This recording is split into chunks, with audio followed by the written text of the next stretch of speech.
Alright everybody, welcome back to Skyway Classics YouTube channel. We're now going for a ride in a true classic car here. 1953 Chevy Bel Air. Of course, you know, back in the day, this car actually got you more riz than anything else. One we have here featuring a surf green exterior, and the funny thing is we actually looked up that color combination. It is true for the 1953 Bel Air. But other than that, as you can see, she has the white wall tires, old school hubcap. She's have the rear fender skirts on it. A lot of times I was scared to even have those on my car, so I was afraid they were going to fall off. Other than that, just the body in particular is way different than what you see in the very popular styles from 55 to 57.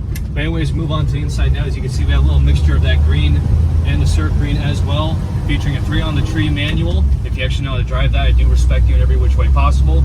But other than that, you got the old school big wheel, Merkin horn, our basic gauges, unlike that new technology BS you see today. Dash is in good shape with the paint. Still got the prehistoric radio, which I don't really think works anymore. Other than that, you got the fine material vinyl of the bench seat. Same for the back.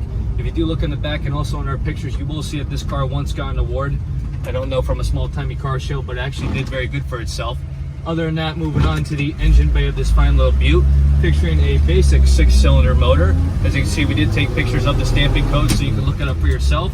Believed to be told by us from the consignor, it does have actually 76,000 original miles on it, but that was also believed by the consignor. So other than that, if you're looking for a good vehicle, possibly matching numbers and possibly same mileage, this is the car for you. Other than that, now we're just going to cruise a little bit, get it turned around and up on the lift. So if you have a moment, just stay tuned and see what the underneath this bad boy looks like.